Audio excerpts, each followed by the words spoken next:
그리고 사진을 프로그램에 등록시킵니다. 그래서 등록시킨 사진을 정렬시키고 나서 포인트 클라우드를 생성시킵니다. 그리고 만들어진 포인트 클라우드를 메쉬로 변환하고 오브젝트로 내보내면 됩니다.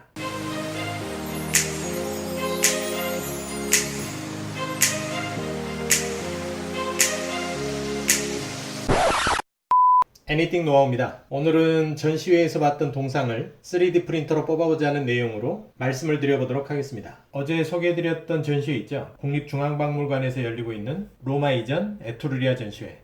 저는 몇 주 전에 그 전시회에 다녀왔습니다. 기원전 당시의 유럽 문화를 읽어볼 수 있는, 그리고 그때의 어떤 사람들의 생각을 읽어볼 수 있는 많은 유물들이 전시되어 있어서 굉장히 흥미롭고 즐거운 시간이었습니다. 그런데 전시회를 보다가 이 유물들을 개인적으로 소장할 수 있는 방법이 없을까 생각을 해봤습니다. 어떤 방법이 있을까요?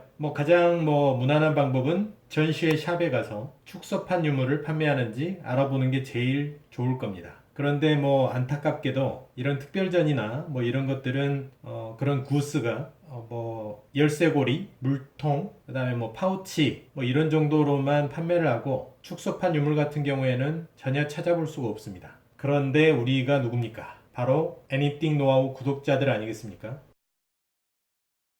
그래서 우리가 할 수 있는 쉽고 굉장한 방법을 알려드려 볼까 합니다. 사진 촬영이 허락되는 전시라면 간직하고 싶은 유물을 최대한 많이 찍어오는 겁니다. 그게 뭐야? 그건 누구나 다 하지. 그리고 그렇게 한다고 해서 유물이 내 손바닥에 지어지는 것도 아니잖아. 라고 하실지 모르겠습니다. 그런데 그 찍어놓은 사진으로 3D 오브젝트를 만들 수가 있습니다. 그래서 그 방법을 알려드리려고 하는 겁니다. 이번에 열렸던 로마 이전 에투르리아 전시회에는 굉장히 많은 유물들이 전시가 돼 있었습니다. 그런데 제가 이번 전시에서 관심을 가진 유물이 두 가지 정도였는데요. 하나는 반트의 신상이라고 하는 조각상이고, 또 하나는 율리시스의 이야기가 담긴 유골함이었습니다. 지금 보시는 이 조각상이 반트의 신상입니다. 짧은 치톤을 허리에 묶어서 엉덩이를 가리고 다리와 배를 드러냈습니다. 반트는 저승의 문지기로서 사후세계로 향하는 여정에서 죽은 이들을 호위했다고 합니다. 당시의 인체, 의상, 종교관, 사후세계에 대한 의식을 생각해 볼 수 있는 굉장히 소중한 유물인 것 같습니다. 그리고 이 사진은 율리시스의 이야기가 담긴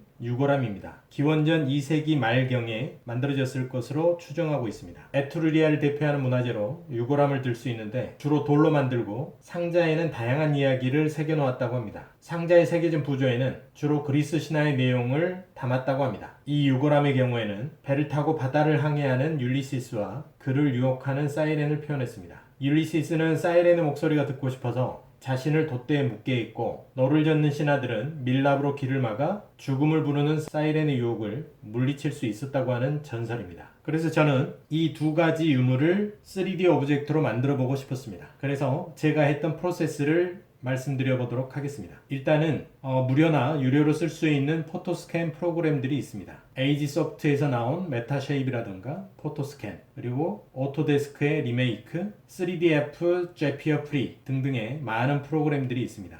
이 프로그램들을 다운받으셔서 먼저 설치를 해주시면 되겠습니다. 이 프로그램의 원리는 사진을 분석해서 카메라의 위치와 피사체의 위치를 찾아냅니다. 여러 장의 사진을 겹쳐서 삼각구법으로 피사체의 형상을 도트로 표현을 하게 됩니다. 그래서 수없이 많이 겹쳐진 점들을 메쉬로 엮어서 그 형상을 최종적으로 만들어내는 프로세스를 가지고 있는 프로그램들입니다.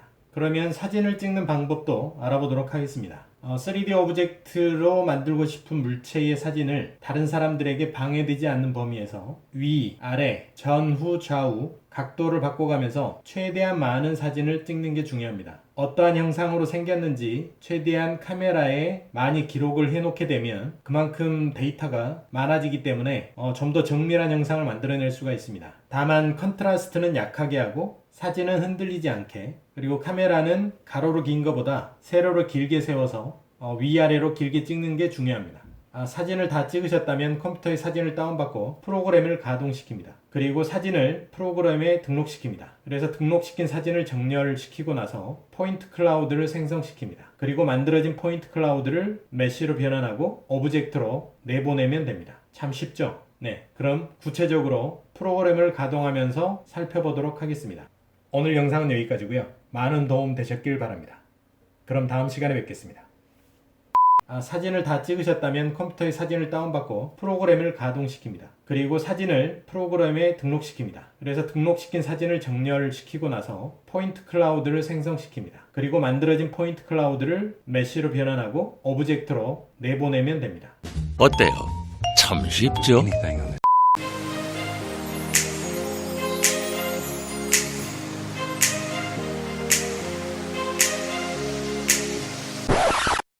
그럼 구체적으로 살펴보도록 하겠습니다.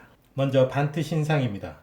저는 이 반트 신상을 78장 정도 찍었네요. 아까도 말씀드렸듯이 사진을 찍을 때는 다른 분들한테 방해되지 않게, 다른 분들에게 방해되지 않도록 사진을 찍는 게 굉장히 중요합니다. 저 한 사람의 이득을 위해서 다른 사람의 관람을 방해하는 것은 굉장히 나쁜 짓이죠. 최대한 다른 사람들에게 방해되지 않게 사진을 찍는 게 중요합니다. 그리고 이 전시회 같은 경우에는 빛이 어두워서 컨트라스트가 많이 생길 수밖에 없었습니다. 그래서 굉장히 좀 아쉬운데요. 이 컨트라스트가 많이 생기게 되면 어두운 부분의 형상이 구체적으로 드러나지 않게 됩니다. 이렇게 되면 그 소프트웨어가 이 안에 뭐가 있는지 구분을 못하기 때문에 형상을 제대로 만들어내지 못하게 됩니다. 최대한 이런 어두운 그림자가 될 수 있으면 밝게 보이게 사진을 찍는 게 중요합니다. 카메라의 설정도 컨트라스트는 약하게 설정을 해주시는 게 좋습니다. 그래서 윗부분 그리고 점점 아래쪽으로 사진을 찍고 다시 올라가면서 또 사진을 찍습니다. 그리고 각도를 바꾸면서 사진을 찍어줍니다. 조도가 약한 곳에서 찍다 보면 사진이 흔들릴 수가 있는데요. 최대한 흔들리지 않게 사진을 찍어주는 게 좋습니다. 그리고 포토스캔 소프트웨어를 가동을 시켜줍니다. 대부분 포토스캔 소프트웨어의 화면 구성은 왼쪽 부분은 오브젝트의 사진을 몇 개의 덩어리로 만들 건지 워크스페이스를 다루어주는 공간이고, 메인 화면은 사진을 분석해서 카메라의 위치, 오브젝트의 형상을 표현해주는 3차원 공간입니다. 그리고 아래쪽은 사진을 정렬시켜주는 공간이 되겠습니다. 그러면 먼저 워크스페이스에 Add Chunk를 눌러서, Chunk라고 하는 말은 덩어리란 말이죠. 그래서 Add Chunk를 눌러서 사진을 분석시켜줄 한 개의 Chunk를 만들어줍니다. 그리고 방금 보셨던 78장의 사진을 사진 항목에 드래그 앤 드랍 시켜줍니다. 더블 클릭하면 사진의 정보를 확인할 수 있습니다. 이렇게 사진을 정렬하고 난 다음에 워크플로우에 들어가서 어라인 포터를 눌러줍니다. 이 어라인 포터는 사진을 배열해서 대략적인 카메라의 위치하고 오브젝트의 형상을 유추해내는 프로세스입니다.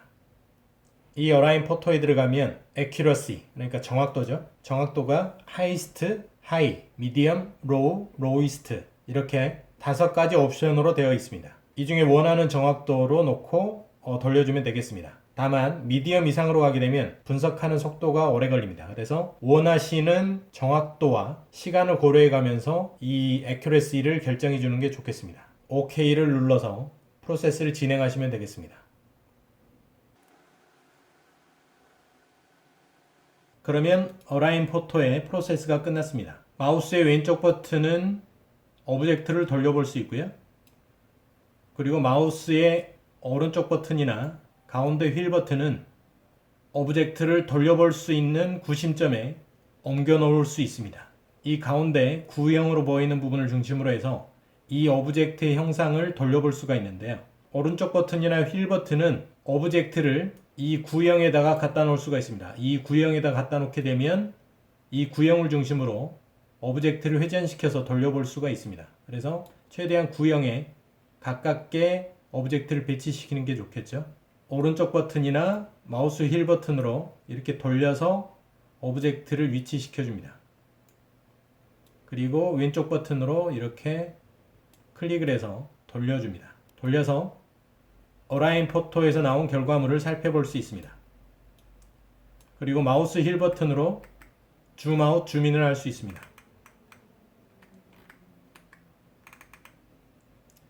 지금 78장의 사진을 분석해서 각각의 사진별로 겹쳐지는 포인트를 찾아내서 그거를 3차원의 공간에 찍어서 이렇게 물체의 형상처럼 표현을 해낸 겁니다.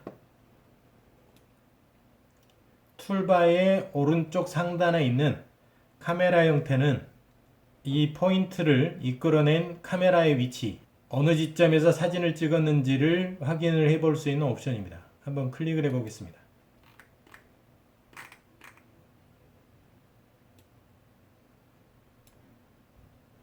그러면 제가 사진 찍은 위치를 어느 지점에서 사진을 찍었는지를 유추해낸 지점을 볼 수가 있습니다. 그러면 각각의 어떤 사진이 어떤 카메라에 위치했는지를 확인을 일일이 할 수가 있습니다. 그래서 중복되거나 겹쳐진 부분에 불필요한 사진을 지워질 수도 있겠습니다. 지금 줌 아웃을 해서 보면 지금 이 아래쪽에 점들이 찍혀 있는데요. 이거는 이제 전시된 아래쪽에 기단부, 지금 이 조각상을 전시한 아래쪽에 기단부가 일부 포인트로 찍혀 나온 것 같습니다. 지금 이렇게 뭐 공중에 떠 있거나 이런 점들이 나오게 되는데 이런 점들은 지워주는 게 연산작용을 빨리 할 수 있게 만들어주는 거기 때문에 불필요하다고 생각되는 부분은 지워주고 그 다음 프로세스로 넘어가도록 하겠습니다. 왼쪽 상단에 보면 셀렉션 항목이 있습니다. 여기에서 렉탱글, 서클, 그 다음에 프리폼으로 해서 여기에 포인트들을 선택해 줄 수 있습니다. 저는 프리폼으로 해서 선택을 해 주겠습니다. 이렇게 해서 선택을 해주면 여기에 오브젝트가 선택이 됐죠. 이렇게 선택이 되어 있으면 키보드의 델리트 버튼을 눌러서 지워주면 되겠습니다. 그리고 이쪽에도 불필요하게 생각되는 점들이 있는데요. 지워주도록 하겠습니다. 그리고 여기도 역시 마찬가지로 불필요하게 떠 있는 부분들은 델리트 버튼을 눌러서 지워줍니다. 그리고 여기도 마찬가지네요. 여기도 불필요한 점들은 지워주겠습니다. 이쪽도 역시 마찬가지로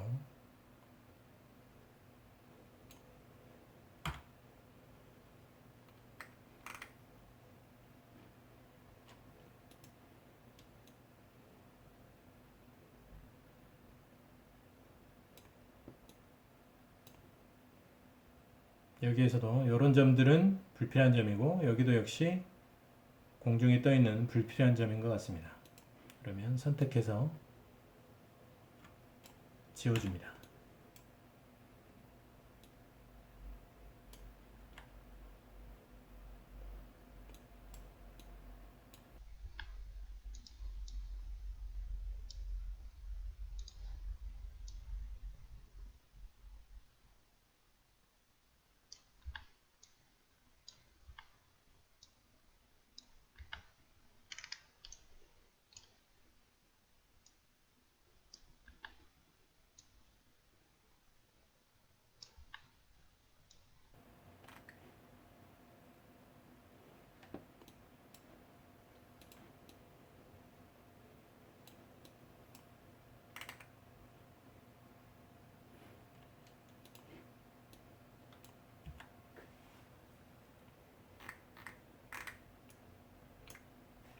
불필요한 점들은 지워졌고요. 그 다음 워크플로우로 넘어가겠습니다. 워크플로우 버튼을 눌러서 Build Dense Cloud를 눌러줍니다. 그러면 여기에 찍혔던 점을 구체적으로 연산해서 표현해 주게 됩니다. 그러면 여기에서도 퀄리티를 설정을 해줄 수가 있는데요. 역시 마찬가지로 5개로 울트라 하이, 하이, 미디엄, 로우, 로이스트로 퀄리티를 결정을 해줍니다.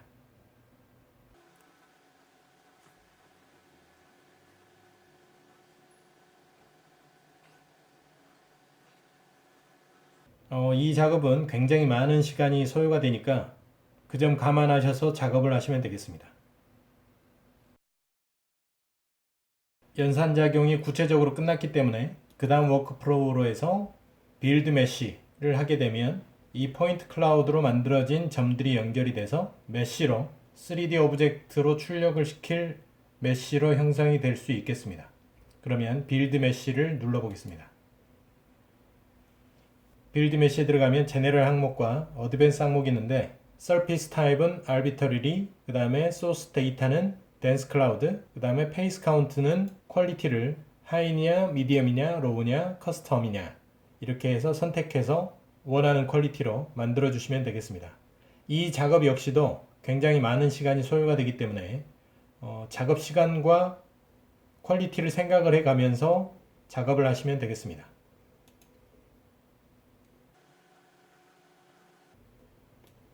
그러면 빌드 메쉬 작업까지 끝났습니다. 생각보다 퀄리티가 잘 나온 것 같습니다.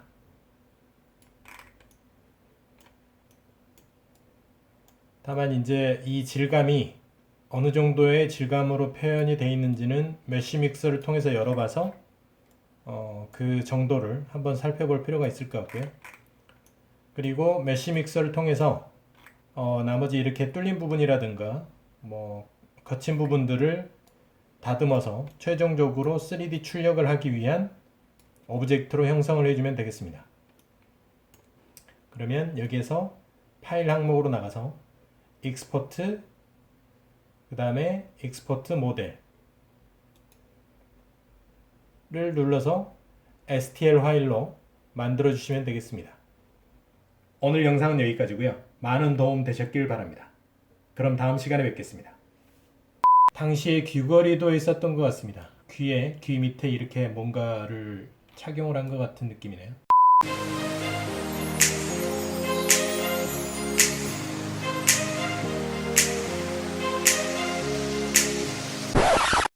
애니띵 노아입니다. 지난 시간에 로마이전, 에투리아전에서 봤었던 반스의 신상을 스캔 파일로 만들어 봤습니다. 그러면 이번에는 그 스캔 받은 파일을 메쉬 믹서로 다듬어 보도록 하겠습니다. 그러면 스캔 파일에서 오브젝트 파일로 익스포트 시킨 파일을 열어주도록 하겠습니다.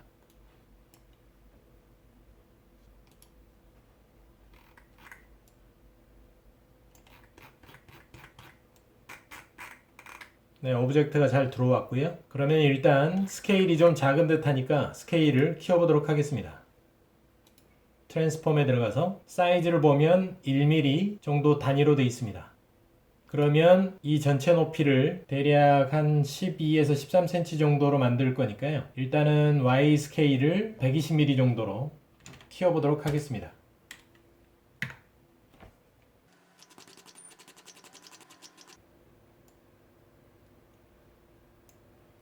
다시 로테이트를 시켜보도록 하겠습니다.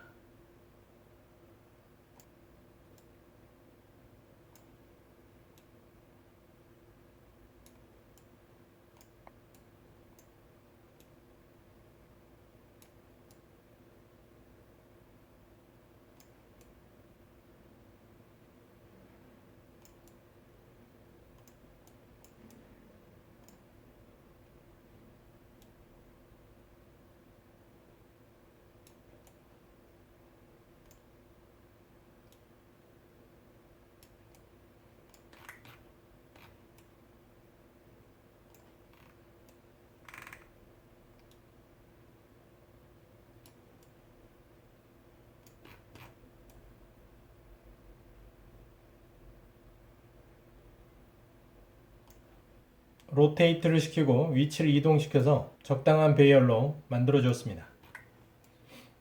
사진에서 보셨듯이 음영이 많이 잊었던 부분들은 표면 자체가 제대로 처리가 되지 않아서 약간 좀 울퉁불퉁하게 이렇게 좀 됐습니다. 그리고 일부분 이렇게 이제 구멍난 부분들도 있고요. 외곽 라인은 이제 거칠게 이렇게 돼 있는데요.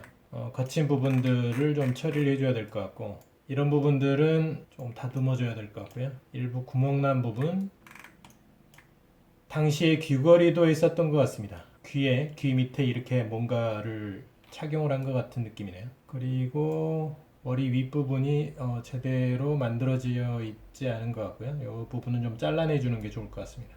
그리고 이런 부분들은 좀 너무 뒤쪽으로 이상한 형태로 이렇게 만들어진 것 같고요. 이런 부분들도 좀 정비를 해줘야 될 것 같습니다. 그러면 먼저 이렇게 울퉁불퉁한 부분부터 좀 다듬어 보도록 하겠습니다. 메쉬 믹서의 스컬프처에 들어가면 마치 조각을 할 때 브러쉬로 다듬어 주는 것처럼 면을 고르게 만들어 줄 수가 있습니다. 방법은 두 가지 정도로 할 수가 있을 것 같은데요. 면을 고르게 이렇게 다듬는 브러쉬를 사용을 하는 방법하고, 그 다음에 여기에 이제 메쉬가 다른 부분보다 3D 메쉬가 많이 형성이 되어 있을 것 같은데 메쉬의 양을 줄여주는 방법, 그 두 가지로 해볼 수 있을 것 같습니다. 그렇게 하기 위해서 지금 면으로 보이고 있는 이 오브젝트를 3D 메쉬로 보면서 작업을 해주는 게 오히려 더 편한 부분이 있습니다. 그래서 보는 방법을 3D 메쉬로 바꿔서 작업을 해보도록 하겠습니다. 뷰에 들어가서 Show Wireframe. 그러면 말씀드렸듯이 지금 이렇게 수많은 삼각형으로 이 면이 이루어져 있는데요. 지금 이렇게 어두운 부분들, 이런 어두운 부분들은 메쉬 자체가 굉장히 촘촘합니다. 작은 메쉬로 만들어져 있어서 이런 부분은 이 정도의 촘촘함으로 바꿔주고 그리고 브러쉬로 이렇게 다듬어주는 브러쉬로 이렇게 써주면 면을 잡아줄 수가 있습니다. 그러면 먼저 다듬는 브러쉬를 사용을 해보도록 하겠습니다. 키보드의 기역자 꺽쇠를 이용을 하면 이 브러쉬의 사이즈를 조절할 수가 있습니다. 이렇게 지금 원형으로 보이는 이 브러쉬의 크기를 꺽쇠를 많이 눌러주면 커지고 반대편 꺽쇠를 눌러주면 작아집니다. 이걸로 브러쉬의 사이즈를 결정해서 작업을 해주면 되겠습니다. 그럼 한번 브러쉬 타입은 로버스트 스무스 브러쉬를 이용하겠습니다. 이렇게 해서 마우스로 클릭을 해서 움직여주면 이렇게 면이 부드러워지는 것을 확인할 수가 있습니다.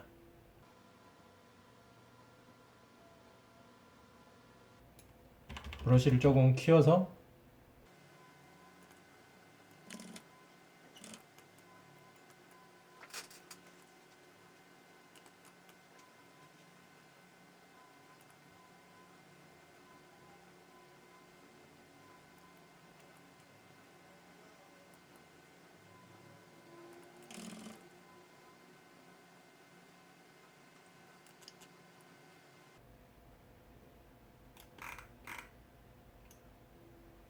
그리고 이번에는 지금 이쪽에 촘촘한 와이어 메쉬를 감소시켜서 리듀스 시켜서 이렇게 좀 큰 와이어 메쉬로 만들어 보도록 하겠습니다. 그러면 역시 마찬가지로 스컬프처의 브러쉬에서 리듀스라고 하는 이 브러쉬를 선택을 해주면 됩니다. 선택을 해줬고요. 그래서 클릭을 하면 지금 이 와이어 메쉬가 방금 전에 이 크기보다 훨씬 커졌죠. 이 크기는 브러쉬의 사이즈에 밀접한 영향이 있습니다. 그래서 브러쉬를 줄이게 되면 와이어 메쉬 사이즈가 이렇게 작게 만들어지게 되고요. 키우면 이렇게 큰 와이어 메쉬가 만들어지게 됩니다. 그러면 다시 되돌리기로 방금 전 상황으로 돌아가서 브러쉬의 사이즈를 적당한 사이즈로 한 이 정도 사이즈면 될 것 같네요. 적당한 사이즈로 바꾸고 작업을 해보겠습니다. 이렇게 하면 위에 있는 와이어 메쉬하고 사이즈가 비슷하죠. 이렇게 해서 마우스로 클릭을 해서 움직여주면 와이어 메쉬가 줄어들면서 면 자체가 이렇게 작은 그런 형상에서 조금씩 펴지게 됩니다. 물론 이제 와이어 메쉬가 작을수록 많은 디테일들을 표현할 수가 있겠죠. 그런데 지금 여기에서는 너무 울퉁불퉁하게 이렇게 돼 있기 때문에 와이어 메쉬를 좀 조절을 해서 너무 울퉁불퉁한 부분을 좀 적절하게 펴주는 작업을 해주는 겁니다.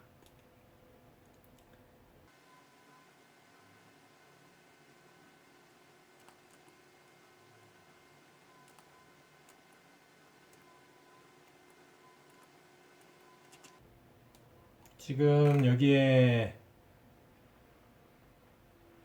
지금 이 부분은 디테일이 좀 살아있어야 되기 때문에 이 부분은 건드리지 않도록 하겠습니다. 그리고 여기도 조금 음영 부분이라 와이어 메쉬가 촘촘하게 되면서 약간 울퉁불퉁하게 그렇게 처리가 된 것 같습니다. 이 부분은 조금 브러쉬를 사이즈를 줄여서 작업을 하겠습니다. 기존에 있는 와이어 메쉬보다는 조금 큰 정도로 다듬어 주겠습니다. 네, 됐고요. 그리고 방금 이제 와이어 메쉬 사이즈를 키웠기 때문에 한 번 더 브러쉬를 로버스트 스무스 브러쉬를 이용을 해서 면을 다듬어 주도록 하겠습니다.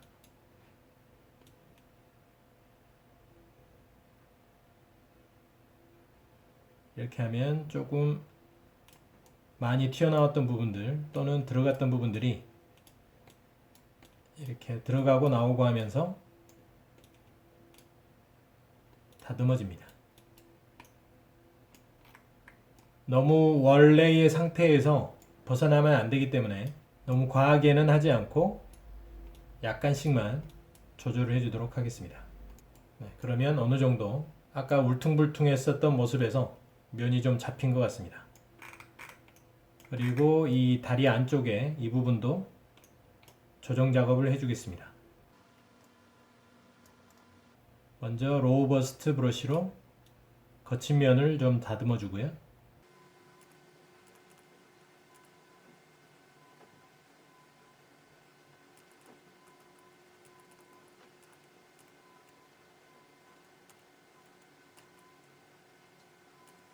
그리고 리듀스 브러쉬로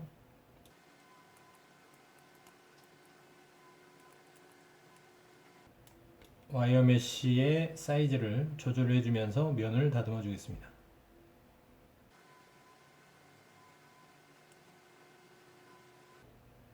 그리고 다시 로버스트 스무스 브러쉬로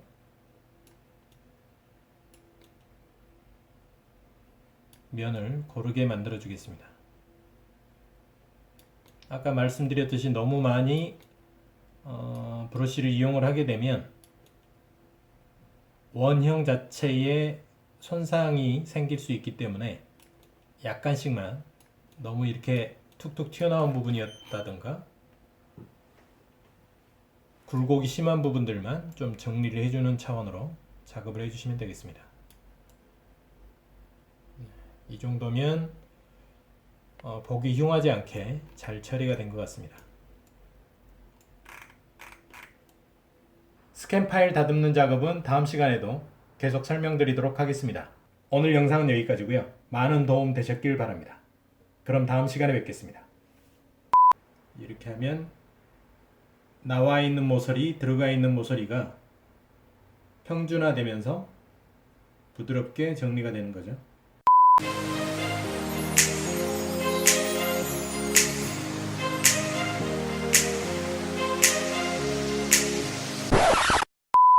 지금 이 부분은 이렇게 이제 울퉁불퉁한 그런 면이 어느 정도 있는 게 현실감이 있는 것 같아 보여서 이 부분은 좀 놔두도록 하겠습니다. 그리고 이런 부분은 지금 불필요하게 만들어진 부분인 것 같고요. 아까 살펴봤듯이 이 부분도 조금 불필요하게 만들어진 부분인 것 같습니다. 이런 부분은 좀 잘라내 주도록 그렇게 하겠습니다. 잘라내는 방법은 셀렉트에 들어가서 스피어 디스크 브러쉬로 선택을 해주고 브러쉬 크기를 적당한 크기로 키워준 후에 이렇게 선택을 해주면 됩니다. 자르고 싶은 부분을 선택을 하고 이 윗부분도 잘라내주면 되겠네요. 이렇게 해서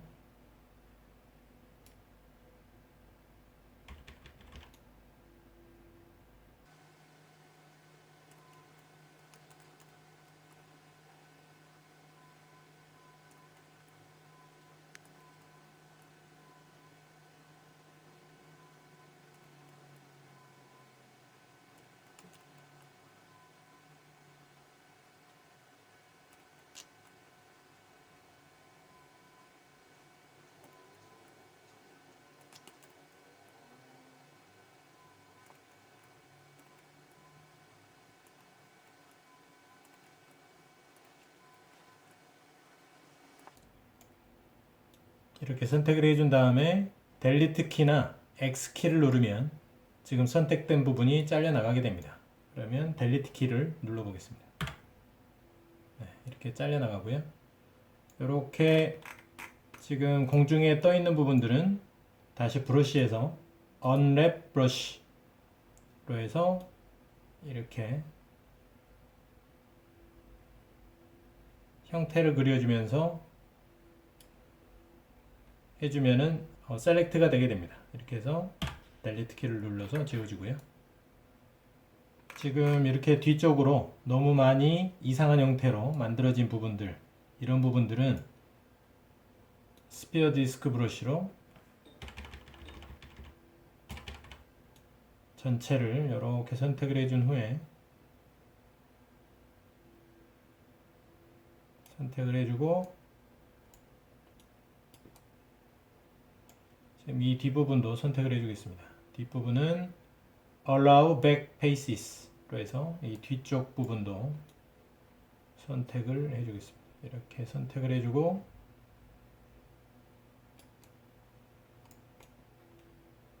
돌려서 선택해주고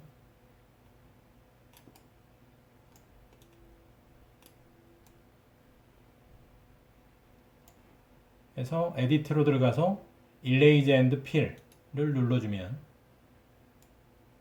지금 이 부분이 뭉뚱그려지면서 삭제되고 새로 면이 채워지게 됩니다. 주변에 있는 형상으로 유사하게 이렇게 이제 만들어지게 되는데요.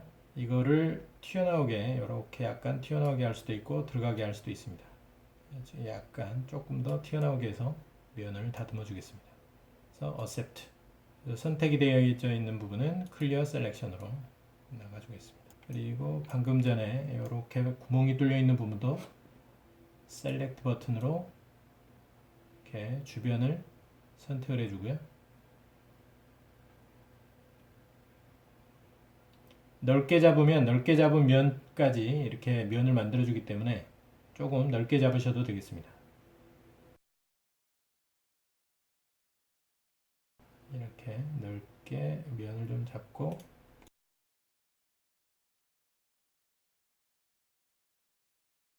Erase and Fill를 누르면 이렇게 면이 새로 만들어졌습니다.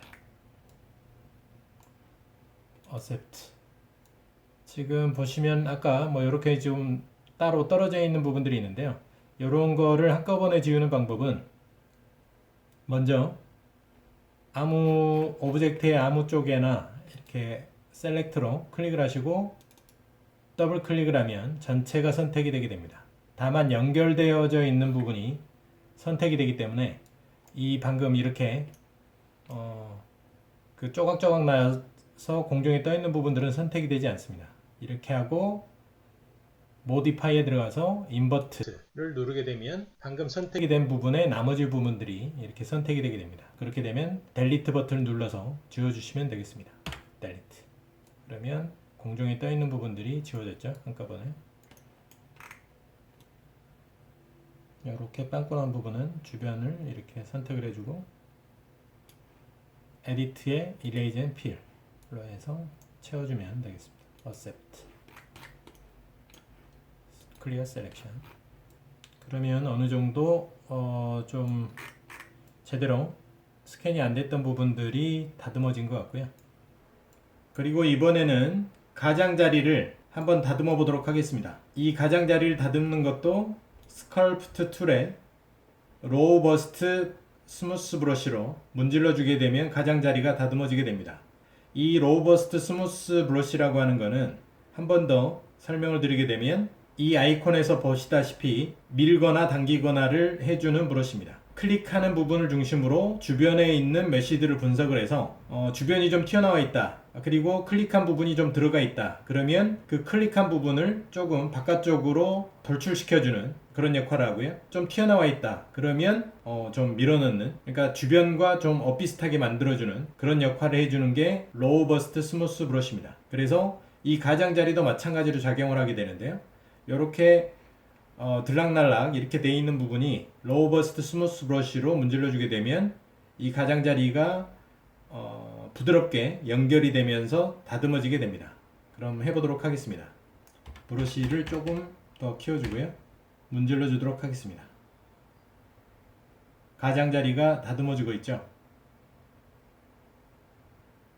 네, 굉장히 부드럽게 가장자리가 다듬어집니다.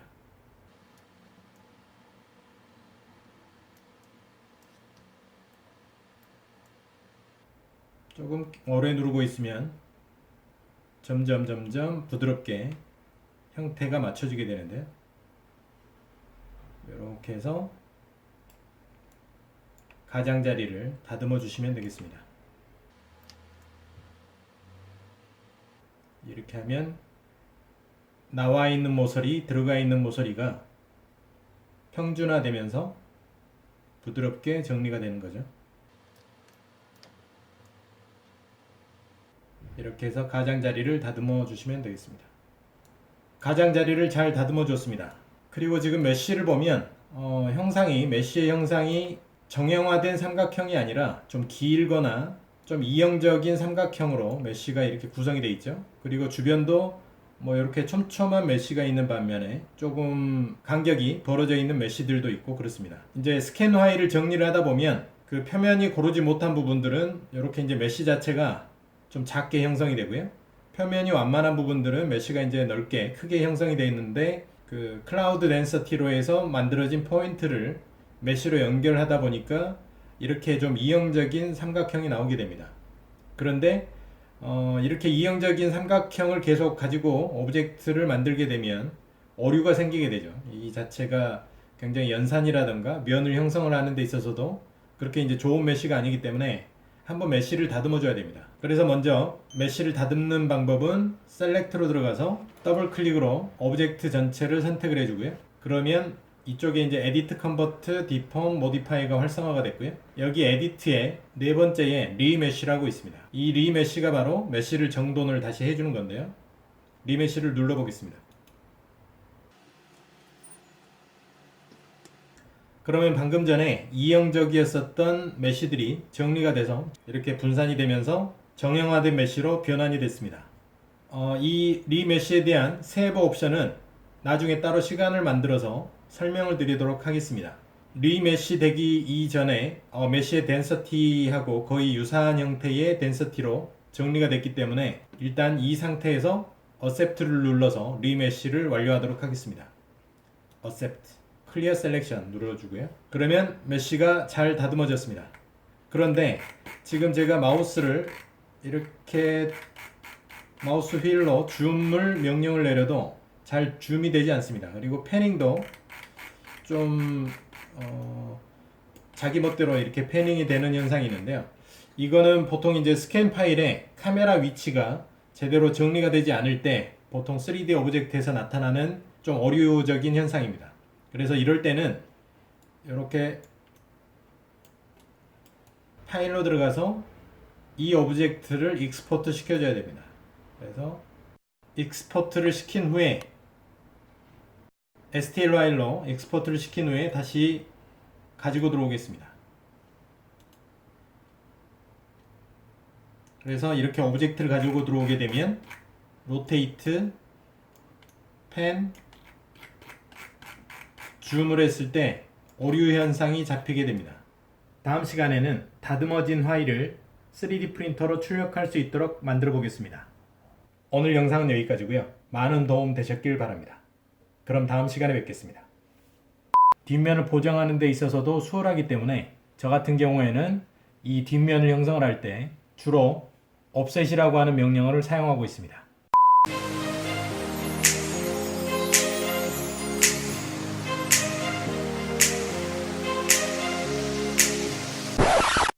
그러면 이번에는 이 오브젝트의 두께를 줄 텐데요. 지금 현재 상태는 마치 종이장처럼 한 장의 홉겹으로 이렇게 이제 오브젝트가 만들어져 있습니다.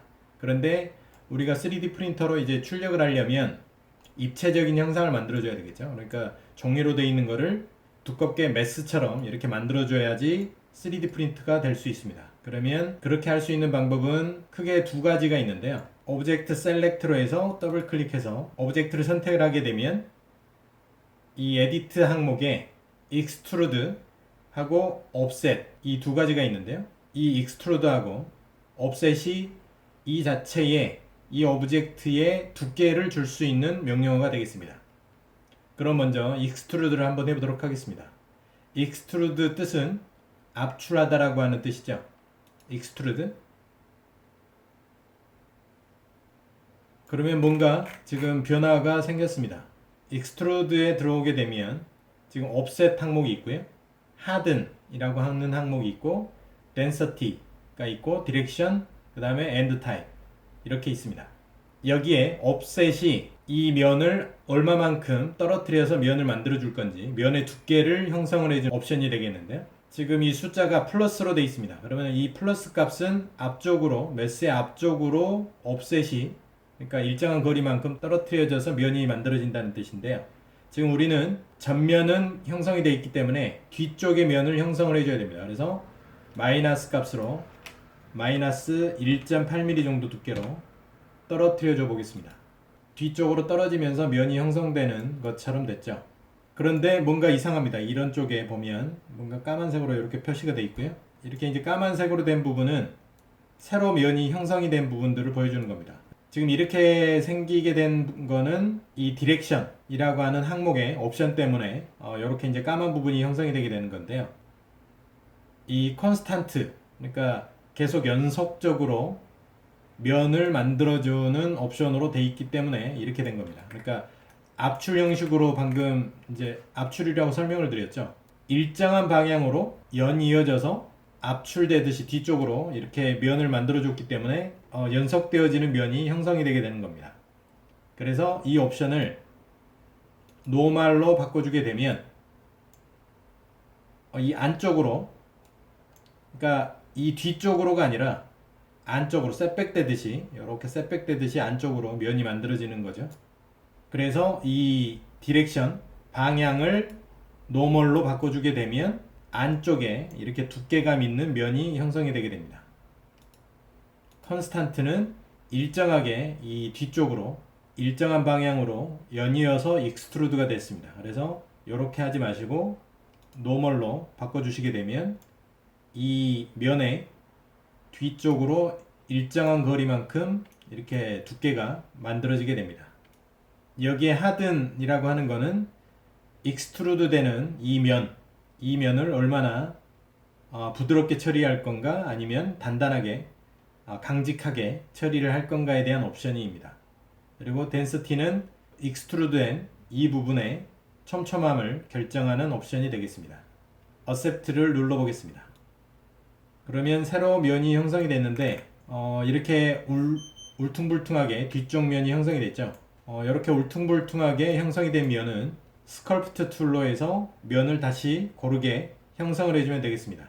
이 익스트루드는 약간 이제 면이 아까 울퉁불퉁하게 이제 가장자리가 다듬어져 있는 부분이 이렇게 이상하게 이런 부분이 좀 생기게 됩니다. 요거는 메쉬가 익스트루드 되면서 연산작용에 의해서 일종의 프로그램 자체는 열심히 일을 수행을 했는데 결과치는 좀 우리가 생각하는 결과치가 아닌 그렇게 되는 그런 거죠. 요런 현상은. 그래서 이런 특징을 가지고 있습니다. 그러니까 이 가장자리 메쉬가 어떻게 생겼느냐에 따라서 이 가장자리에 익스트루드 되는 게 이런 오류가 있는지 없는지가 결정이 되게 됩니다. 그래서 만약에 익스트루드 툴을 쓰게 되면 이 가장자리를 좀 다듬어 줘야 되겠죠. 이런 부분은 이렇게 툭 튀어나오는 부분들이 생기게 되는데 이런 부분들은 다듬어 줘야지 메쉬를 나중에 출력을 할 때 별 문제가 없이 출력을 할 수가 있습니다.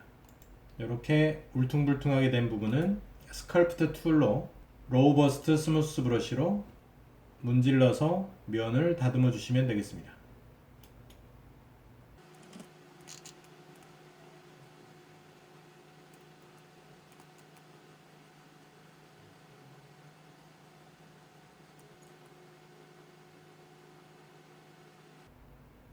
메쉬의 덴시티도 조절해 가면서 어차피 뒤쪽 면은 최대한 부드럽게 형상이 없기 때문에 뒤쪽은 부드럽게 뽑아주는 게 중요합니다. 그래서 이렇게 울퉁불퉁된 면은 좀 다듬어 주시는 게 좋습니다.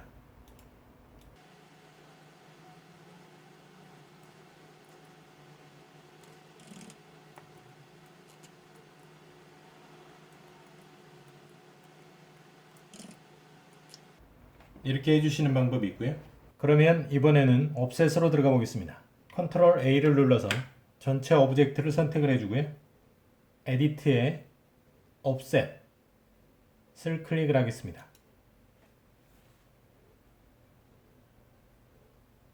옵셋이 일단 미리 보기로 적용이 됐고요. 디스턴스는 마이너스 1.8, 애큐러시는 50, 레귤레러티는 25, 그 다음에 소프트 트랜지션은 0mm로 되어 있습니다. 중요한 거는 소프트 트랜지션 밑에 커넥티드 라고 하는 이 항목이 체크가 되어 있어야 되는데요. 이 커넥티드라고 하는 거는 이 전면에서 이 전면과 마이너스 1.8mm 거리만큼 뒤로 셋백된 면, 두 면이 이렇게 연결이 될 것인가에 대한 옵션입니다. 이렇게 두 개의 면이 연결되도록 할 것인가에 대한 옵션이 커넥티드입니다. 그래서 이 항목이 체크가 되어 있어야 되고요. 이 중간에 accuracy, regularity, soft transition은 건드리지 마시고 그냥 accept를 누르시면 되겠습니다.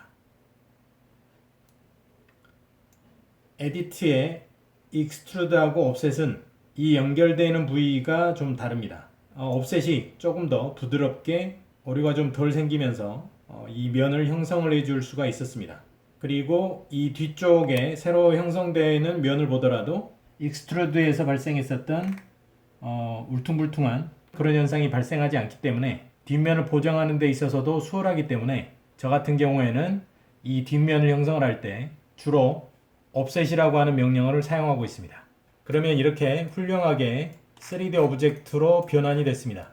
이 오브젝트 같은 경우에는 다른 오브젝트들과는 달리 이게 이제 면이 하나로만 되어 있기 때문에 스스로 자립해서 설 수가 없겠죠. 그래서 이제 방법은 두 가지일 것 같습니다. 치투박스에서 서포트를 가설재가 아니라 영구재로 디자인을 해서 좀 굵게 디자인을 하고 이 오브젝트에 달라붙는 쪽도 좀 굵게 해서 깊이 이렇게 달라붙게 만들어서 고정형으로 아예 디자인을 하는 방법이 있을 것 같고요. 또 하나는 이 메쉬 믹서에서 바로 스탠드를 제작을 해서 이 오브젝트에 결합을 시켜서 최종 오브젝트로 내보내는 방법이 있을 것 같습니다. 다음 시간에는 3D 스캔 파일로 만든 오브젝트를 세울 수 있는 스탠드를 만들고 그 스탠드하고 오브젝트를 결합시켜 보도록 하겠습니다. 오늘 영상은 여기까지고요. 많은 도움 되셨길 바랍니다. 그럼 다음 시간에 뵙겠습니다. 말로 설명드리기에는 좀 복잡하긴 한데 일단 원리는 이렇게 할 겁니다.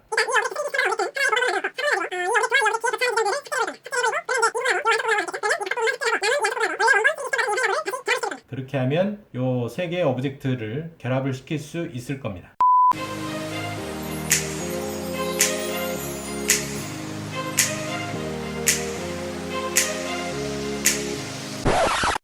일단 스탠드를 설치하는 방법을 지금 해보도록 하겠습니다. 먼저 그러려면 스탠드를 만들 수 있는 기본 재료들이 필요하겠죠. 그거는 여기 이 메쉬 믹스 쪽에 들어가면 기본적인 형태들이 들어있습니다. 여기에서 스탠드에 맞는 재질들을 골라서 만들어서 이렇게 설치하는 걸로 해보도록 하겠습니다. 이 밑에 원형 좌대를 설치를 하고 거기 원형의 기둥을 올려서 오브젝트를 잡아주는 부재까지 설치해주는 걸로 해보도록 하겠습니다. 그럼 먼저 이게 이제 원 기둥인데요. 원 기둥을 먼저 여기에다가 갖다 놓도록 하겠습니다. 일단 보기 편하게 와이어 프레임은 끄고 작성을 하겠습니다.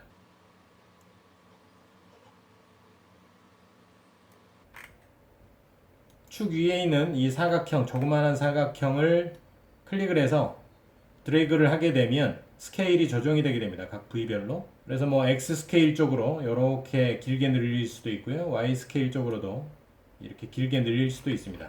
일단은 정형으로 할 거기 때문에 Z축을 좀 일단 줄여놓고요.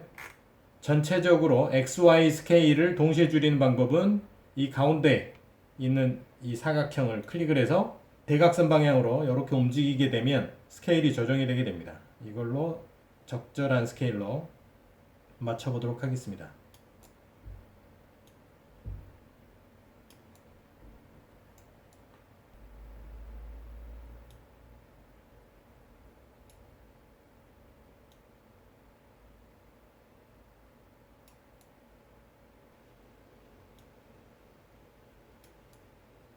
메인 오브젝트를 부각시키기 위해서는 좌대가 너무 커도 안 되고 너무 또 작아도 안 되죠. 그래서 일단 적절한 사이즈로 좀 찾아보도록 하겠습니다.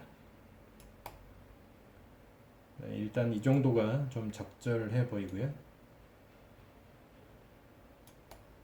몸통이 좌대의 중앙이 위치되도록 좌대의 위치를 수정시켜 줍니다. 일단 기본 좌대 자체는 됐고요. 이 정도면은 된 것 같습니다. 그러면 accept. 그러면 이제 이 오브젝트 브라우저에 mesh S031이라고 하는 게 하나 새로 생겼습니다. 그리고 3D mesh 02 STL 이거는 기본 이 오브젝트고요. 새로 생성한 게 mesh S031입니다. 그래서 요거를 클릭을 하면 이게 이제 연한 회색으로 선택되어짐이 표시가 됐고요. 3D mesh 02 STL을 클릭을 하면 이 오브젝트가 선택되어졌다는 뜻에서 연한 회색으로 이렇게 밝게 표현했습니다. 그러면 일단 3D mesh 02 STL을 약간 좀 위로 올려주도록 하겠습니다. Edit, Transform 이렇게 위쪽으로 좀 끌어올려줬습니다. 네, 이 정도면은 될 것 같고요. 그러면 여기에 원형 기둥이 필요할 것 같습니다. 원형 기둥은 다시 메쉬 믹스에서 이 원기둥을 이렇게 넣어서 위치시키는 방법이 있을 거고요. 제 생각에는 이 메쉬 031을 복사를 해서 새로 하나를 형성을 한 다음에 그거를 트랜스폼으로 스케일을 조절을 해서 원기둥을 생성하는 게 비례나 이 원의 기둥 중앙에 이렇게 배치시키기도 좋을 것 같고요. 이걸 복사해서 사용을 해보도록 하겠습니다. 먼저 메쉬 031을 클릭을 하고 이 아래쪽에 듀플리케이트 버튼을 눌러주면 메쉬 S031이 카피본이 하나 새로 생겼습니다. 그러면 일단 메쉬 S031은 일단 꺼주고요. 트랜스폼으로 이 메쉬 031을 트랜스폼으로 스케일을 조절을 해주도록 하겠습니다. 일단 유니폼 스케일링은 끄고 Y 값을 좀 키워주겠습니다. Y 값을 약 지금 1.3cm니까 이 정도면은 한 45, 50 정도 높이, 5cm 정도 높이로 높여주도록 하겠습니다. 그 다음에 위로 끌어올려주고요. 조금 더 스탠드는 키워주는 게 좋겠네요. 한 80 정도까지 키워주겠습니다. 80, 그리고 위로 좀 끌어올려주고, 그리고 이번에는 이제 X축, Y축으로 줄여주도록 하겠습니다. 그러니까 1.5cm 정도의 기둥으로 설치를 해보도록 하겠습니다. 그러면 15mm, X15, 여기 Z에서 15. 그러면 Accept 버튼을 눌러서 이 매스까지 만들어 주겠습니다. Accept. 그러면 이제 이 오브젝트하고 이 스탠드하고 결합을 시키는 작업을 해주도록 하겠습니다. 결합을 시켜주는 방법은 사각 기둥을 여기에 설치를 해서 오브젝트를 잡아줄 수 있도록 그렇게 해보겠습니다. 그러면 사각 기둥을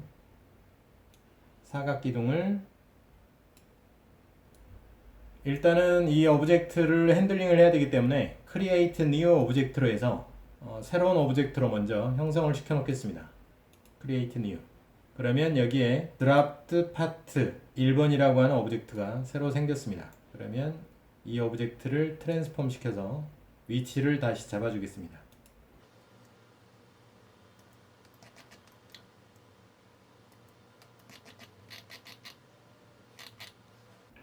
이렇게 해서 위아래로 키워주고요.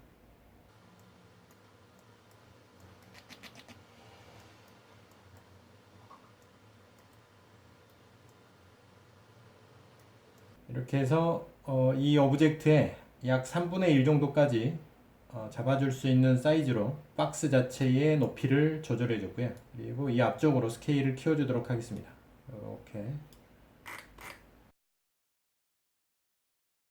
스케일을 키우고 스캔받은 3D 오브젝트 바깥으로 돌출될 수 있게끔 형성을 시켜줬습니다. 그래서 일단 Accept 시키고요. 3D 스캔받은 오브젝트하고 이 스탠드하고를 어떻게 결합시킬 거냐에 대한 부분인데요. 말로 설명드리기에는 좀 복잡하긴 한데 일단 원리는 이렇게 할 겁니다. 일단 이 오브젝트 3D 스캔받은 오브젝트는 하나의 보관본을 만들어 놓고 4번을 가지고 이 오브젝트와 이 오브젝트에 교차하는 지점들을 삭제를 해버릴 겁니다. 삭제를 해버리고 그러면 이제 이 부분하고 요 안쪽 부분하고가 남겠죠. 그러면 이 바깥 부분만 삭제를 하고 남은 이 안쪽 부분하고 원래 원본 3D 스캔 받은 이 화일하고를 다시 결합을 시켜줄 겁니다. 그렇게 하면 요 세 개의 오브젝트를 결합을 시킬 수 있을 겁니다. 그러면 먼저 3D Mesh 02 STL을 4번을 만들어 주고요. 이 드랍트 파트 1에서 이 3D 메쉬 02를 빼줄 겁니다. 그렇게 하면 이 부분들만 남겠죠. 순서는 그렇게 됩니다. 그러면은 드랍트 파트 1을 먼저 선택을 해주고 뺨을 당할 원본을 먼저 선택을 해주고 그 다음에 뺄 파트를 선택을 해주는 겁니다. 이렇게 선택을 해주고 뷰린 디퍼런스로 하게 되면 방금 말씀드린 빼기, 뺄셈이 이루어지게 됩니다. 해보겠습니다. 뺄셈으로 하는데 좀 더 정밀도를 이 부분들의 정밀도를 높여주도록 하겠습니다. 지금 솔루션 모드는 세 가지인데요. Fast Approximate, 그 다음에 Precise, 그 다음에 Max Quality 이렇게 되어 있는데 이 Max Quality로 해주면은 이제 최고의 퀄리티로 만들 수 있어서 Max Quality로 해주고요. 선택을 해주고 여기에 Auto Reduce Result 이 옵션은 체크를 해제하셔야지 남아있는 오브젝트들의 형상을 최대한 보존해 줍니다. Auto Reduce Result는 체크 해제 하신 후에 Accept를 눌러주시면 됩니다. 그러면 이 오브젝트에서 3D 스캔 받은 부분을 이 사각 기둥에서 빼준 겁니다. 이렇게 빼준 게 됐고요. 그러면 이 부분, 앞부분을 삭제를 해주겠습니다. 선택, 더블 클릭 하면 이 오브젝트 전체가 선택이 되고 델리트, 더블 클릭, 델리트 이렇게 해서 앞부분을 삭제를 해주고 3D 메쉬 02번을 켜주고요. 이제 이 오브젝트들을 결합을 시켜주면 되겠습니다. 그런데 이제 이 스캔 받은 파일을 빼줄 때 약간 그래도 이 부분에 오차가 있을 수 있기 때문에 밀착력을 높여주기 위해서 이 3D 메쉬 02번을 사각 기둥 있는 쪽으로 조금 셋백을 시켜갖고 좀 더 물려주도록 하겠습니다. 3D 메쉬 02를 선택을 해주고 에디트에 트랜스폼 해서 뒤쪽으로 조금 셋백을 해서 이 정도 셋백을 해서 이 오브젝트 두 개가 물릴 수 있게 이렇게 해주겠습니다. 네, 그러면 잘 물린 것 같고요. 이 세 개의 오브젝트들을 결합을 시켜주려면 이 세 개의 오브젝트들을 모두 솔리드로 만들어줘야 되고 그 솔리드로 만들어진 상태에서 뷰리언, 그러니까 결합시키기, 합치기를 해줘야 하나의 오브젝트로 이렇게 형성이 될 수 있습니다. 먼저 전체를 선택을 해주고 이 오브젝트들을 컴바인을 시켜줘야 됩니다. 합치기, 일단 레이어를 다 합쳐주고요. 그러면 한 개의 레이어로 만들어졌고 이 한 개의 레이어로 만들어진 거를 솔리드로 전체를 변형을 시켜주겠습니다. Make Solid. 이렇게 솔리드로 하나로 만들어주고 조금 방금 전보다 이렇게 좀 뭉그러뜨려졌죠. 이런 거는 옵션에서 어느 정도의 정밀도로 다시 오브젝트를 형성을 시켜줄 거냐에 대한 옵션이기 때문에 이 아래쪽으로 내려갈수록 정밀해집니다. 그래서 샤프 엣지 프리저브 해서 한번 업데이트를 시켜보겠습니다. 네, 그러면 아까보다 조금 더 정밀해졌고요. 여기에서 솔리드 애큐러시를 최대한 높여주겠습니다. 그리고 업데이트. 그러면 아까보다 좀 더 정밀하게 이제 원형에 가깝게 만들어졌죠. 여기에서 메쉬 덴서티는 지금 128 정도로 되어 있는데 한번 뷰로 와이어프레임을 봐보도록 하겠습니다. 그러면 조금만 더 높여주도록 하겠습니다. 약 메쉬 덴서티는 한 180 정도로 만들어서 업데이트. 네. 그러면 정밀도도 이 정도 정밀도면은 충분히 괜찮을 듯 보입니다. 그러면 아주 훌륭하게 스탠드까지 만들어졌습니다. 어셉트를 눌러서 오브젝트로 형성을 시켜주고요. 와이어 프레임을 끄고 한번 봐보도록 하겠습니다. 네. 아주 훌륭하게 만들어졌습니다. 이 상태로 이제 출력을 하게 되면 또 여기에 뭐 원기둥 전체가 레진으로 채워지기 때문에 메이크 할로우까지 시켜주고 STL 파일로 익스포트 시켜주도록 하겠습니다. 할로우로 들어가서 offset distance는 1.6mm. 그러면 지금 이제 원기둥만 이렇게 내부가 비워지게 됐습니다. 원기둥하고 여기 사각기둥까지 내부가 비워졌고요. 여기에 구멍을 제 생각에는 위아래 이렇게 두 군데 구멍을 뚫어주면 충분히 될 것 같습니다. 그러면 여기에 홀스 퍼 할로우는 2개로 하고요. 구멍의 사이즈는 아까 15mm 정도 다이아를 줬기 때문에 이 다이아메타는 약 10mm 정도로, 홀 라디우스는 반지름이기 때문에 5mm, 10mm의 절반인 5mm로 해서 이렇게 해줬고요. 이렇게 이제 구멍 뚫릴 위치가 만들어졌는데, 지금 이렇게 빨갛게 보이는 부분은 지금 구멍이 뚫릴 부분이 바로 다이렉트로 이렇게 보이는 부분이고요. 이렇게 뚫고 들어간다는 뜻이고요. 그래서 요 위치를 끌어서 위쪽에다가 이렇게 배치를 시키겠습니다. 이렇게 해서 위쪽에 구멍 뚫을 위치를 이렇게 선정을 해주고요. 그리고 이 아래쪽 부분도 이렇게 해서 아래쪽에다가 위치시켜 주겠습니다.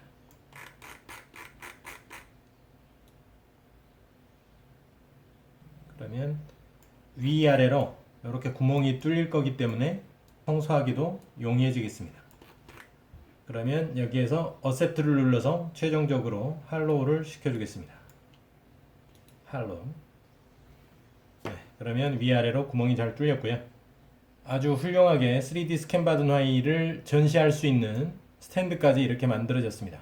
STL 화일로 익스포트 시켜서 치투박스에서 출력을 할 수 있는 서포트도 설치하고 출력용 포톤 파일로 만들어서 3D 프린터로 출력하시면 되겠습니다. 오늘 영상은 여기까지고요. 많은 도움 되셨길 바랍니다. 그럼 다음 시간에 뵙겠습니다. 지금 이제 이렇게 원형처럼 구성이 되어져 있기 때문에 앞으로 넘어지거나 뒤로 넘어지는 힘을 이 자체의 레이어에서 이 서포트들도 받치고 있고, 그 레이어들이 단단하게 고정을 해서 앞으로나 뒤로나 일단 넘어가지 않는 구조가 되게 됩니다.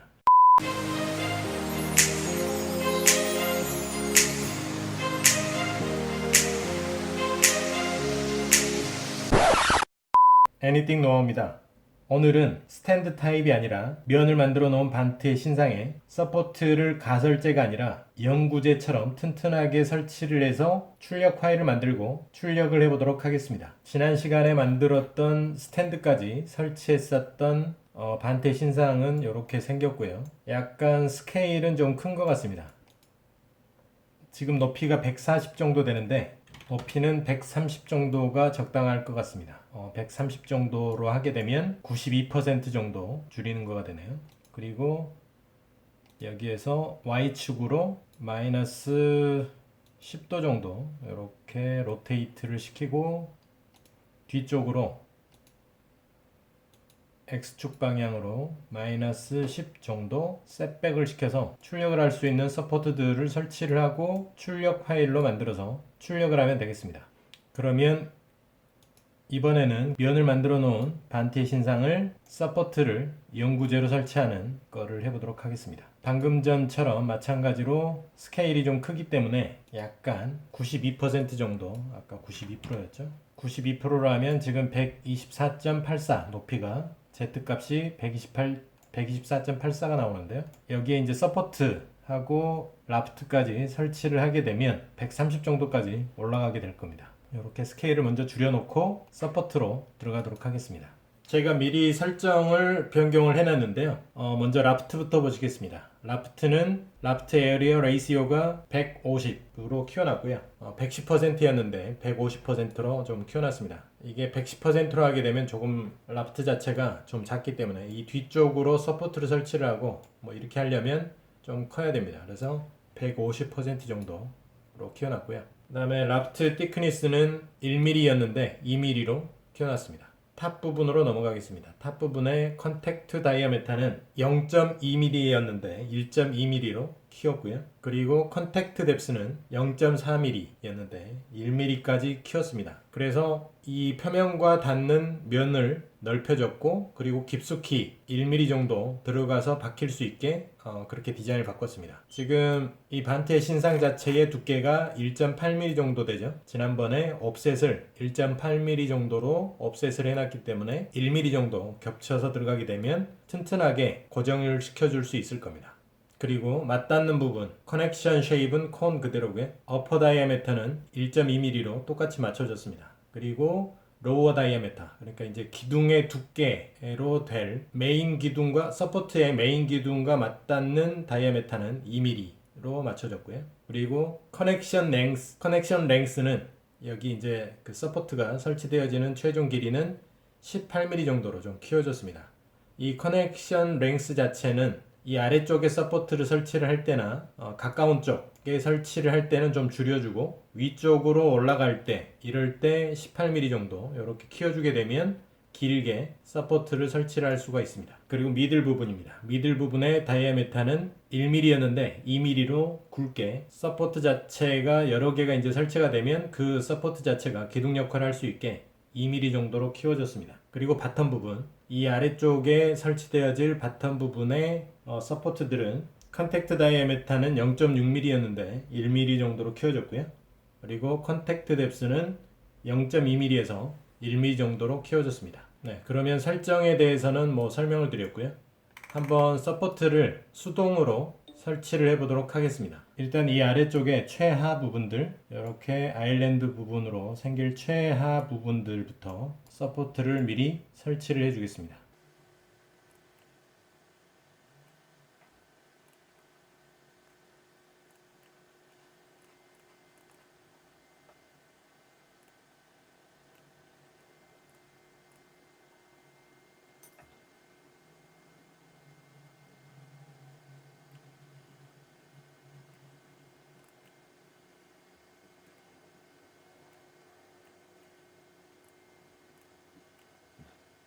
아일랜드가 발생할 부분부터 먼저 서포트를 설치를 해주는 게 좋습니다. 먼저 가장 취약한 부분들을 해결을 해야 그 다음에는 그 부분들을 나머지를 보강을 하면서 설치를 할 수가 있기 때문이죠. 그래서 일단은 가장 취약한 아일랜드가 발생할 부분들을 먼저 살펴보고 서포트를 설치해 주는 것으로 하겠습니다. 지금 아랫부분만 제외하고는 나머지 부분들은 연속되어져서 이 레이어들이, 각각의 레이어들이 물고 들어가면서 연속되어져서 출력을 할 수 있을 걸로 보입니다. 그러면 지금 아랫부분에 가장 이제 아일랜드 부분들은 잡아줬고요. 서포트를 설치를 해줬고, 좀 더 보강을 해서 출력이 용이하게 출력이 될 수 있도록 서포트를 보강해서 설치를 해주도록 하겠습니다. 지금 이런 부분들은 처음에 시작하는 부분들이기 때문에 조금 더 보강을 해줘야 될 것 같습니다.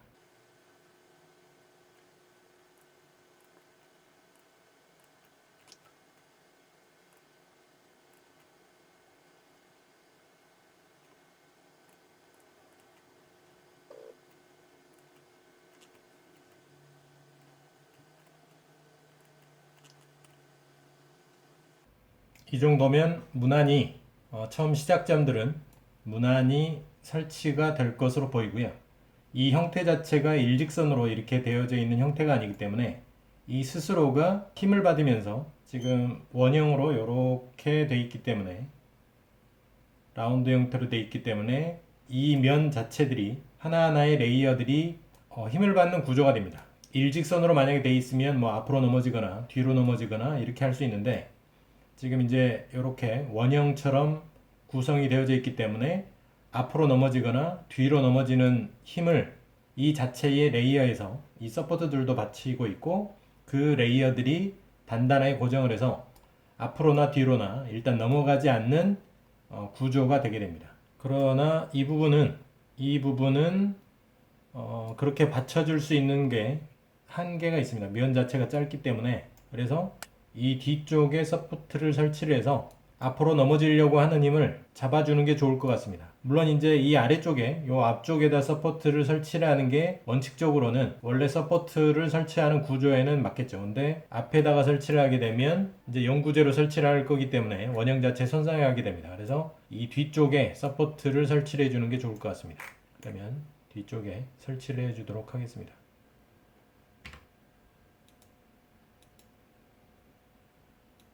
그래서 뒷부분에 서포트로 잡아주는 걸로 하되, 이 커넥션 랭스 자체는 길이를 점점 늘려가면서 설치를 해주면 되겠습니다.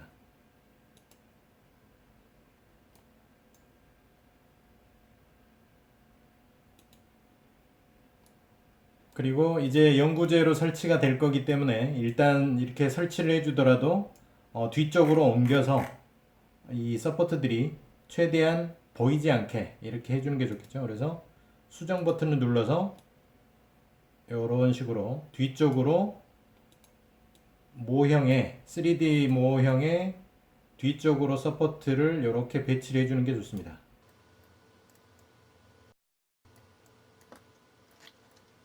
앞에서 보더라도 최대한 서포트가 덜 보일 수 있게 이렇게 최대한 뒤쪽으로 설치를 해주는 게 좋고요. 이 커넥션 랭스하고 여기에 앵글, 미들에 앵글을 조절을 해서 추가적으로 위쪽에 서포트들을 설치를 해서 이 메스 자체가 앞이나 뒤로 흔들리지 않게 영구적으로 쓸 수 있게 서포트를 설치를 해주시면 되겠습니다. 그러면 서포트를 다 설치해 줬습니다. 앞에서 보면 서포트가 많이 보이지 않습니다. 그냥 아래쪽만 뭐 조금 받쳐져 있는 정도로 보이고요. 실제로 전시는 이렇게 할 거기 때문에 이렇게 하면 뒤쪽이 가설제 서포트는 보이지 않습니다. 그래서 이렇게 작업을 하셔서 출력 와일로 슬라이스 시킨 다음에 출력하시면 되겠습니다. 그러면 슬라이스 시키고 출력용 파일로 만들도록 하겠습니다. 총 13시간에서 14시간 정도 사이로 소요가 될 걸로 보입니다. 그러면 세이브를 해서 출력 파일로 만들도록 하겠습니다.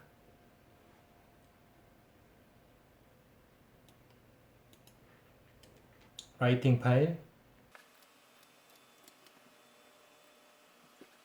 그러면 USB 파일에 담아서 Anycubic 포톤 프린터로 출력하도록 하겠습니다. 오늘 영상은 여기까지고요. 많은 도움 되셨길 바랍니다. 그럼 다음 시간에 뵙겠습니다. 그러면 USB 파일에 담아서 Anycubic 포톤 프린터로 출력하도록 하겠습니다.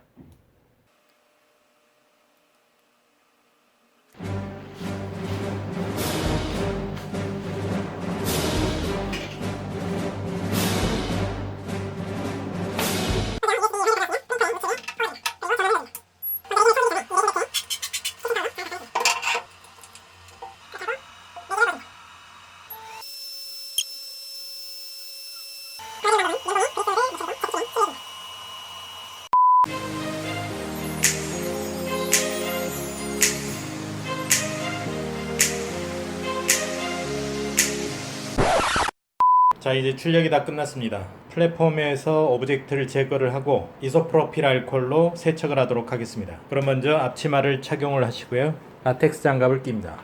그리고 방진 마스크를 착용합니다. 헤나로 슬슬 들어올리면서 밀어 놓도록 하겠습니다. 이 정도 들어가면 바로 떼낼 수가 있습니다.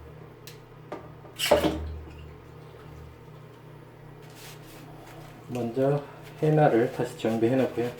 오염물질을 다룰 때는 오염원 자체를 바로바로 제거하면서 그 오염원이 2차적으로 옮겨가지 않도록 바로바로 조치를 취해주는 게 굉장히 중요한 작업입니다. 그래서 이런 헤나에 묻은 레진 같은 경우에도 바로 그 자리에서 깨끗하게 제거한 다음에 치워두는 게 좋습니다.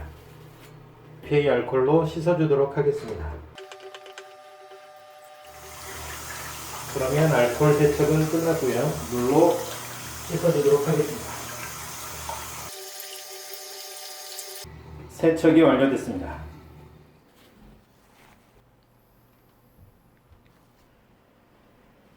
아주 굉장히 마음에 듭니다.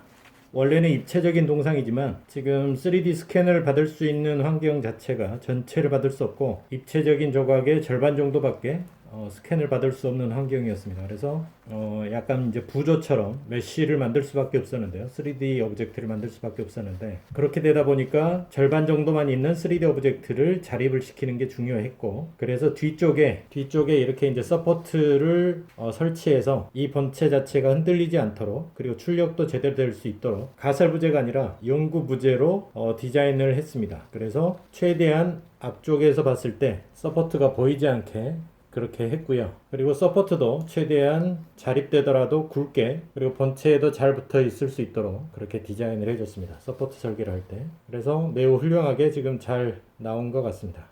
이제 햇볕에 잘 말린 다음에 최종적으로 도색 작업까지 해주도록 하겠습니다. 먼저 필터를 교환해 주도록 하겠습니다.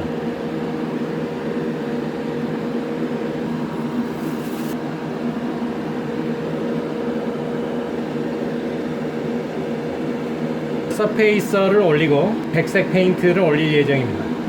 그리고 에어브러쉬는 잘 정비해 두었습니다. 지금 도색을 해줄 거는 IPP에서 나온 서페이서 1000입니다. 그레이 색깔이고요. 지금 새 제품이기 때문에 도색볼을 몇 개 넣어주도록 하겠습니다.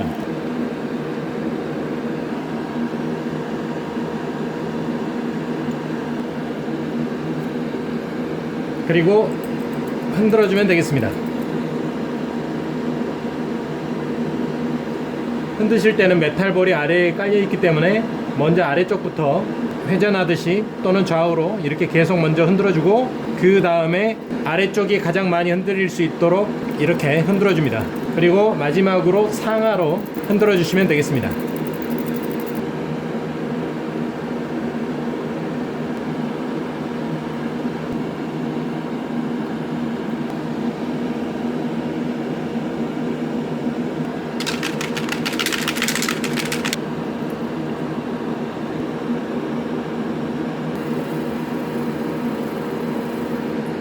잘 분사가 됩니다.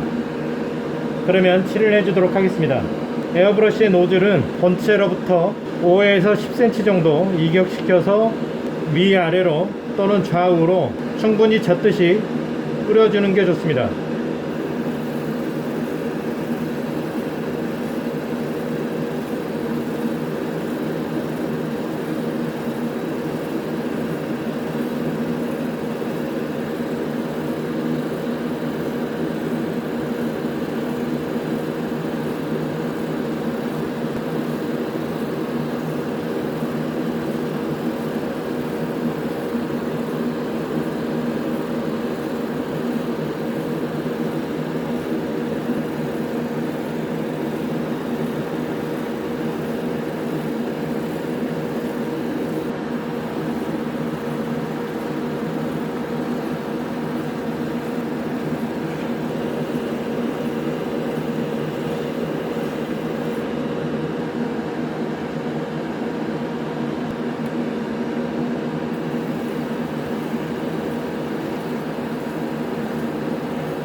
이번에 사용할 도료는 IPP의 슈퍼 화이트 플랫 L006번입니다.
도색이 훌륭하게 잘 된 것 같습니다.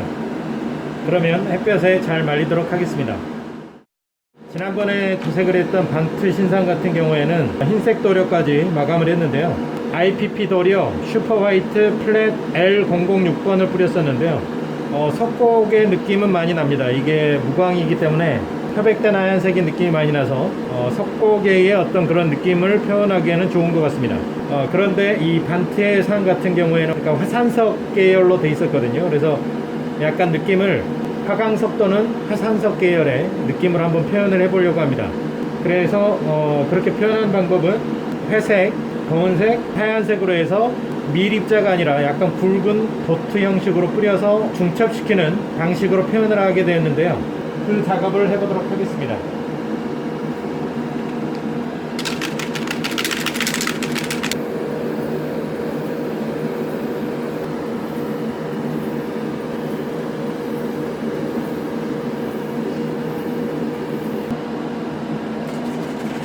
이번에는 검은색을 좀 올려보도록 하겠습니다.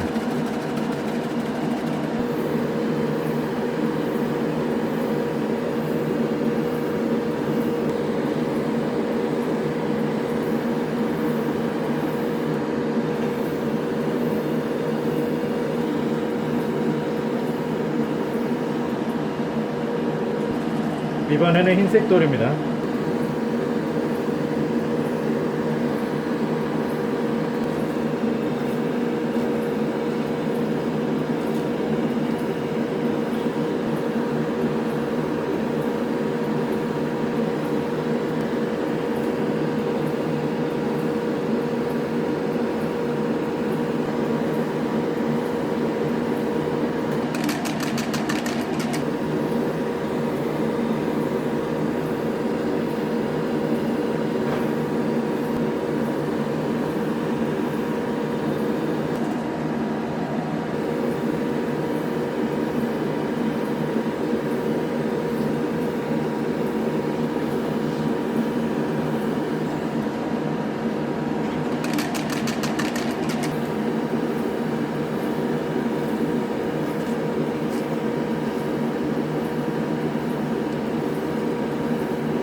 화강석 느낌이 굉장히 잘 살아났습니다. 회색, 검정색, 하얀색이 골고루 잘 섞여서 돌의 느낌으로 잘 표현이 된 것 같습니다. 그러면 햇볕에 잘 말려보도록 하겠습니다. 오늘 영상은 여기까지고요. 많은 도움 되셨길 바랍니다. 그럼 다음 시간에 뵙겠습니다.